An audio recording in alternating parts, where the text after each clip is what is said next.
A nossa conversa hoje é com alguém que sabe muito sobre corrupção no Brasil e no Amazonas. Aliás, poucos observaram tão de perto os desvios de recursos públicos sem se envolver. Delegado da Polícia Federal, este amazonense do bairro Cachoeirinha atuou na Lava Jato e ajudou a denunciar os maus caminhos do dinheiro da saúde do Amazonas. Agora, Pablo Oliva decidiu entrar para a política para combater o crime organizado em outra esfera. Você entra para a política num momento em que o Brasil discute muito essa questão do combate à corrupção. E essa talvez seja a principal linha da sua candidatura. Mas eu queria saber como é que o Pablo se sente tendo participado dessas operações e entrar num processo eleitoral onde boa parte dos seus investigados estão concorrendo com ele. Ou no mesmo pleito, né? Realmente é um desafio ser candidato nessa situação. É um quadro que a gente vê que a população já está indignada com a política. A culpa da indignação das pessoas está nos políticos. E aí você fala para mim, como é que você conseguiu ser candidato? Realmente é muito difícil. Tive que pesquisar todos os partidos, procurar aqueles que não têm gente com envolvimento em corrupção, né? E eu consegui localizar... Pode passar para ele aqui. Eu consegui localizar no meio dessa confusão, vou dizer assim com uma palavra até mais simples, eu consegui localizar o PSL, que é o partido do presidente Bolsonaro, que pode não ser uma pessoa perfeita, mas com certeza não tem escândalo de corrupção, não está envolvido em nenhum toma lá da cá. E aí, como você falou com muita propriedade, já estou acostumado a investigar os políticos, tinha que ficar num partido onde não tivesse mancha de corrupção.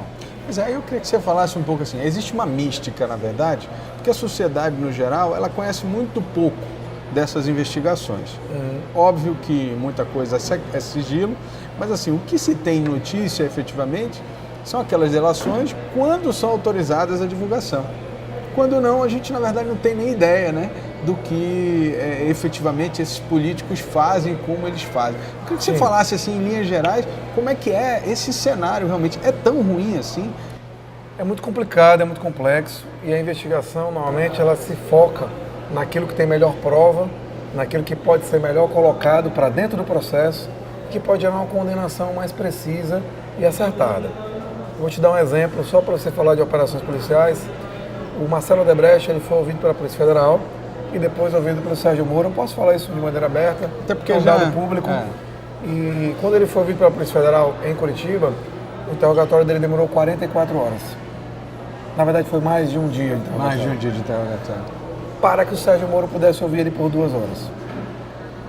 Então, depois que a gente faz um trabalho muito longo e extenso, quando ele é encaminhado para a Justiça, nós colocamos ele no funil para retirar o sumo necessário para extrair daquilo que vai ser colocado realmente para o interesse da investigação e aí daí depois conseguir localizar aonde está o crime, quem são os envolvidos, cadê o dinheiro roubado da população. E essa é esse é o nosso trabalho. E a Lava Jato, assim, até já conseguiu trazer de volta uma boa parte da grana e tudo mais. Sim. Mas tem outras operações, por exemplo, a Operação Maus Caminhos, que é muito mais próxima da nossa realidade. A gente não vê ainda uma punição assim tão efetiva, né? A gente vê ali o empresário envolvido e tal, não sei o quê, mas os políticos em si não chegou neles ainda, né? Como é que você avalia tá dentro do... Essa, Álvaro, é uma das motivações pelas quais eu sou candidato hoje. Lá pelo PSL, 17 do Bolsonaro, 17 do Pablo. Então, eu sou candidato hoje porque a legislação ela é falha. A gente tem que mudar a lei para não impedir que um cidadão possa cometer um crime hoje, passar por uma audiência de custódia, que foi o que aconteceu com esses investigados aí, dar maus caminhos, e estar uma semana, dias depois da prisão, na rua de novo, ou usufruindo de uma prisão domiciliar, sendo que essas pessoas são responsáveis pela morte de milhares de amazonenses que morreram nas filas da saúde, que morreram sem o devido atendimento médico. Não é porque os profissionais de saúde não queriam, mas sempre que faltava o medicamento, que o equipamento estava quebrado, enfim. E aí, isso não pode se repetir. Tá, quando você afirma isso, que o desvio desse dinheiro causou a morte de muita gente, eu queria que você me dissesse se dentro do processo investigatório, quando você está falando de corrupção, você consegue fazer esse link real. Olha, esse dinheiro aqui, por exemplo, poderia ter pago tal coisa, que geraria, por exemplo, uma tranquilidade nesse setor da saúde e por ter sido desviado, isso aqui ficou dessa forma. Vocês conseguem ter esse nível de detalhamento? É difícil quantificar, mas a gente tem certeza que a saúde podia ser muito mais bem atendida ou atendida de maneira muito melhor, porque os números eram absurdos. Você tinha unidades de saúde que recebiam 8 vezes mais que o pronto-socorro 28 de agosto. A maior unidade de urgência e emergência do estado do Amazonas. Então, quando você coloca isso aí, é só você pensar que o pronto-socorro 28 de agosto podia estar 8 vezes melhor. Entendi. E esse dinheiro estava indo para uma unidade que talvez não tivesse a mesma demanda. Nem a mínima condição de trabalhar. Que na verdade não estava nem indo, né? Estava sendo desviado. Exato, uma série de medicamentos e produtos que eram atestados de recebimento e não existiam. Consertos e reparos que eram atestados como feitos e não eram realizados. Então, muita maquiagem, muito dinheiro desviado e, para a infelicidade dos amazonenses, muitas vidas e saúde das pessoas pagas por conta desse desvio, por conta da corrupção. Isso não pode se repetir, Álvaro. Por isso que eu me lancei candidato a deputado federal no partido do Bolsonaro, 17, para quem não guarda ainda, que é 2 vezes Bolsonaro. Então, agora, Pablo, é o seguinte, você está indo para o campo da política. Sim. Quer dizer, enquanto você está na parte investigatória, você está dentro vamos dizer assim, da sua zona de conforto, é a hora que você conhece, você tem domínio total desse processo, você foi preparado para isso. Quando você vai para o mundo político, a realidade é um pouco, aliás, é bem diferente, porque você vai ter que lidar principalmente com os comportamentos que a gente consegue identificar do corrupto, né? Aquela coisa da troca de favores. Como é que você está preparado para enfrentar, por exemplo, essas negociações de partido? O Bolsonaro, se eleito, vai precisar, por exemplo, viabilizar o seu governo no Congresso Nacional, senão ele não vai conseguir fazer nada, né? Então, a gente sabe que não é tão simples assim. Como é que está a tua cabeça para esse momento, quando ele chegar, se você for eleito agora? Foi importante você tocar nesse ponto, que primeiro vamos separar duas coisas, né? No primeiro momento, acredito que tenha sim condições de trabalhar com um parlamentar com muita tranquilidade, porque conheço como é que eles operam. Nós temos uma legislação, por exemplo, de licitações no Brasil, que é uma coxa de retalhos, que permite que assim haja grande desvio de recurso público. O presidente Bolsonaro tem um projeto grande de simplificação dessas licitações, de simplificação da carga tributária, para impedir que a burocracia e esse monte de emaranhado de leis confusas atrapalhe a vida do cidadão comum. E ele, como presidente da República, quer sim montar uma bancada.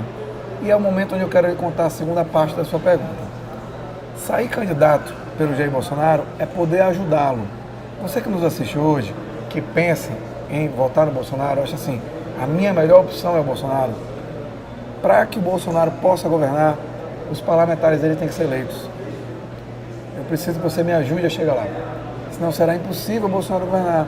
Ele precisa de um Congresso que esteja do lado dele. E quando eu embarquei na ideia de apoiar o Bolsonaro, eu falei, ele é 17, vou pegar o número dele emprestado e vou ficar com 17, para que a população entenda que eu vou estar trabalhando 2 vezes pelo Bolsonaro lá, no Congresso. Porque sem o apoio de uma bancada, ele não vai conseguir aprovar as reformas que o Brasil tanto precisa. Isso é verdade. Agora, apoiar o Bolsonaro tem os dois lados. Você tem uma massa, e a gente sente isso nas ruas, né? Essa vontade das pessoas em ter realmente uma ruptura desse sistema que está aí político, ninguém pode negar isso, independente do resultado da urna. Mas tem o outro lado, quer dizer, ao mesmo tempo que ele é uma força muito grande para chegar à presidência, ele tem uma rejeição muito grande de parte da população que condena, por exemplo, algumas posições muito, digamos assim, heterodoxas. Eu diria que bem diferentes do senso comum, vamos colocar dessa forma. Sim. Isso, de alguma forma, quando você diz eu sou o candidato do Bolsonaro, as pessoas entendem que de repente você pensa da mesma forma com relação a essas questões dos valores familiares, da mulher, tudo isso que a gente ouve e vê aí, é só entrar na internet, você vai ver milhões e milhões de questionamentos em relação à postura do Bolsonaro. Como é a tua cabeça em relação à linha de pensamento do Bolsonaro? Álvaro, é legal você perguntar isso, até para que eu possa tirar alguns mitos que as pessoas têm em relação ao Bolsonaro. Os mitos do mito, né? Os mitos do mito. Então, algumas pessoas criam fatos que não são verdadeiros. Por exemplo, criou-se um fato falso de que ele era contrário às mulheres. Meus amigos, o Bolsonaro é favorabilíssimo à mulher. Ele é apaixonado pela filha mais nova dele, que ainda é uma menina, que ele diz que é a razão da vida dele. E tem outra coisa que é muito importante. Onde é que houve a distorção em relação ao Bolsonaro?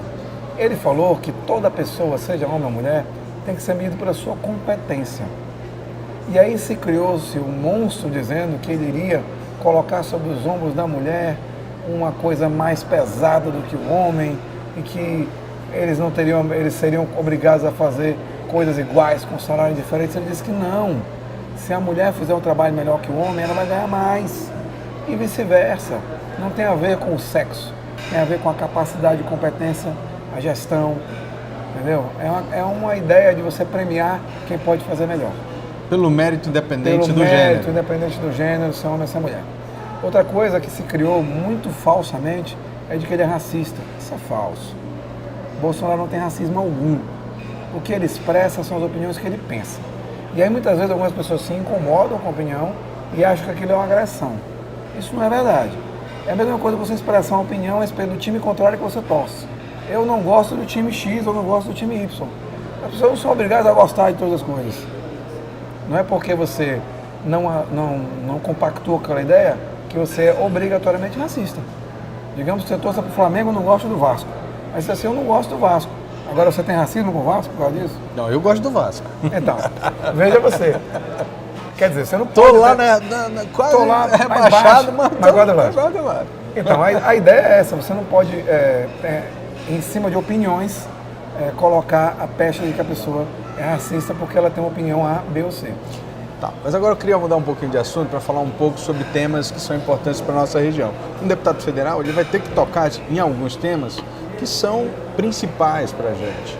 Primeiro, a Zona Franca, né? Eu queria que você falasse um pouco sobre o modelo. A gente sabe, e isso a gente precisa colocar aqui, hoje o estado do Amazonas ele é dependente desse modelo econômico, independente do que foi feito no passado para mudar ou para gerar outras oportunidades. O fato é que a gente é dependente desse modelo. E a gente não tem uma segurança jurídica permanente para isso, né? Então, eu queria que você falasse um pouco de como seria, o que você defende de modelo econômico para a nossa região. Antes de mais nada, a Zona Franca ela é subutilizada. O projeto Zona Franca, se você pegar o decreto-lei que foi criado em 67, ele previu uma Zona Franca industrial e agrícola. A segunda parte nunca foi feita. Primeiro setor, né? Então, trabalhar o primeiro setor com incentivos nunca foi realizado. Ninguém nunca tirou do papel. Há uma série de planos de governo que falaram nisso de maneira indireta, mas eles só chegavam lá e entregavam implementos. Eles não faziam ações de longo prazo, não criavam projetos de manejo, de exploração sustentável daquelas riquezas que estão naqueles locais. Nós temos locais como Maitá, por exemplo, que tem uma imensa quantidade de minérios a ser explorado. Maués, idem, São Gabriel da Cachoeira também. A exploração mineral nessas regiões não acontece. Ou quando acontece, acontece de maneira ilegal. Você condena a pessoa que trabalha no lugar a ir para a marginalidade, porque você não permite que ela trabalhe de maneira legal. E aí quando ela trabalha de maneira marginal, o dinheiro não fica no lugar, a riqueza sai do Brasil, tudo acontece errado. Não há recolhimento de tributos. Quer dizer, você precisa trabalhar melhor isso. Você defende uma Zona Franca que seja ampliada, ou seja, que se cumpra a esse... Se cumpra o decreto-lei de maneira modelo completa. Original. Modelo originário. E enquanto a parte industrial, nós temos que rever o que é a indústria no Amazonas. O Japão e a Coreia do Sul são ilhas de pedra, ilhas de rochas. Por que eles têm um PIB altíssimo? Porque as pessoas lá ganham bem. Porque a indústria instalada lá é uma indústria de ponta, é uma indústria de primeira qualidade. Quando você cria indústrias com a capacidade operacional melhor, você com certeza amplia os empregos, amplia a renda, amplia os tributos e a economia sobe todinha, junta com a indústria de melhor qualidade. Então tem que se rever o plano Zona Franca de Manaus para que as indústrias que estão aqui permaneçam, mas que você atraia mais indústrias modernas. O exemplo está aí, prático. A Samsung, que é uma, sem querer citar nome para propaganda. A Samsung ela chegou no Amazonas e ela produzia, quando ela veio para cá, videocassete. Hoje ela produz TVs de altíssima geração, exportadas para o mundo inteiro. Logo, ela é a que mais contrata. Ela foi a que mais contratou no ano de 2017. Mas aí vem uma coisa que é muito importante. Você estimular a indústria, você está falando, por exemplo, de estimular, de mexer, por exemplo, nas questões trabalhistas, que no Brasil é muito complicado. Você Sim. tem aí um histórico muito forte. Você tem vários direitos, vários encargos trabalhistas e o setor produtivo sempre reclamou disso. Como é que você se posiciona em relação a essas questões que influenciam diretamente nisso que você está propondo, que é o estímulo da indústria, né? O Amazonas e o Brasil, eles precisam de uma reforma tributária. A verdade é que o nosso empresário, microempresário e até o próprio trabalhador não sabe disso, mas paga uma imensa carga de impostos e tributos que acabam onerando demais a capacidade dele de produzir.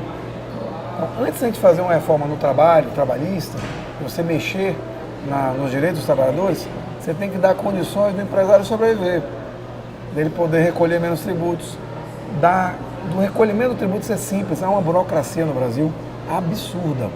Você paga tanto imposto que no final você não sabe nem o que está pagando mais.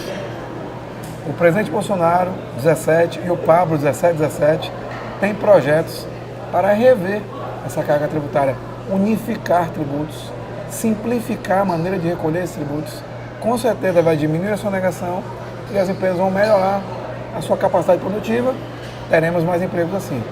É uma ciranda, a ciranda financeira que vai gerar de novo. Ok. Agora, falando um pouco de infraestrutura, a região amazônica, que é a nossa região, ela sofre imensamente e ao longo da história com esse isolamento geográfico.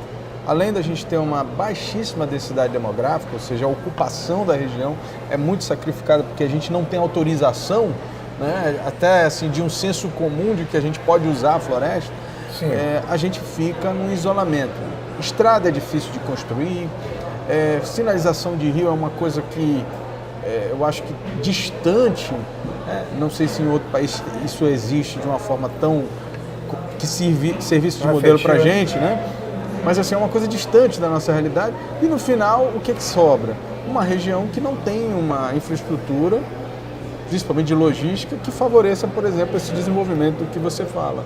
O que você pensa sobre isso também? Eu penso que mantiveram a nossa Amazônia intocada e esse isolamento é por conta disso.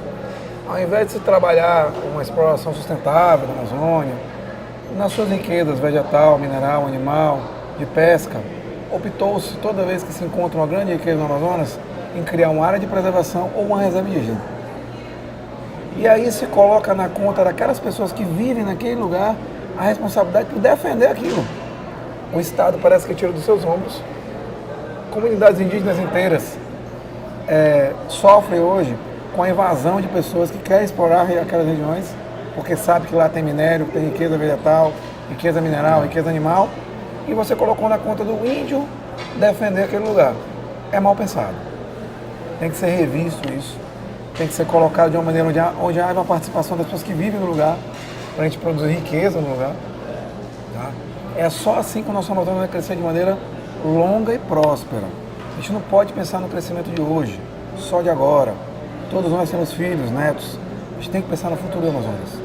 Esse futuro passa para desenvolver Manaus e desenvolver cada uma das regiões do interior do Amazonas. Baseado no quê? Na riqueza local. É o Guaraná de Maués que é bom? Por que ele não é mais incentivado? É o açaí de Codajás que produz?